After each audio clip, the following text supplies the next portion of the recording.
I think when I started more of my career in electronic trading, that was FinTech.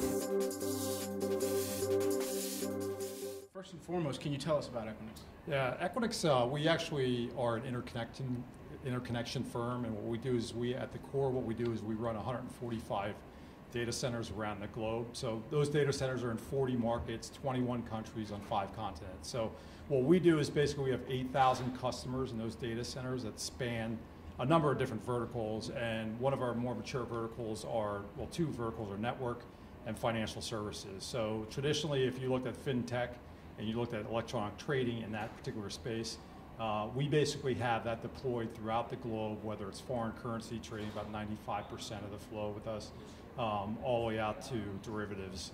We are basically globally expanded with that. And so what we've done is everything that's kind of happening in the FinTech space and happening more is not only utilizing things like cloud, where we have firms like Google that are deployed with us globally, firms like Amazon, Microsoft, so the top cloud providers are deployed with us globally as well. So what we're trying to do is basically be the platform for digital formation or transformation, where people come to us and they can quickly and easily connect to each other as partners, and then they can scale quickly. What do your customers need, your FinTech customers need from you? Yeah, again, I think starting in financial services has been a big uptick for us, because as much as there's a lot of activity going on in FinTech, you know, I think when I started more of my career in electronic trading, that was FinTech. So now all of a sudden you have everything from Bitcoin to payments, all these other things are now just ballooning, where FinTech has a nomenclature. It has probably about 50 different verticals within it.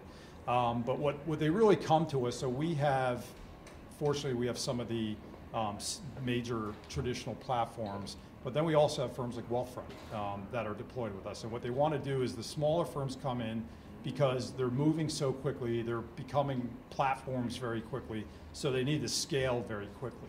On top of that, they also want to go ahead and be able to connect to cloud players, partners, their customers, and their employees very quickly and scalable throughout the globe.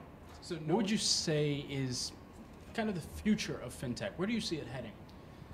I see a lot of M&A, but I don't think this is going to stop. I think any sort of hiccup in the economy will slow it down, but I think we're now at the point where the technology and the business transformation is happening.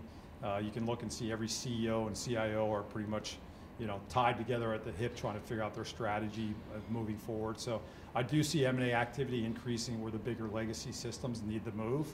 We have firms as clients such as GE. GE is the 4th or 5th largest software provider. Most people don't know that. They've made a transition from an industrial conglomerate to this huge platform provider that provides and censors every sort of product they put out there. And then they have analytics at the edge that are deployed with us as well as other providers throughout the globe. So I do see this as that innovation cycle is just going to continue even through an M&A site, and we're just seeing more and more firms come into the space. Certainly.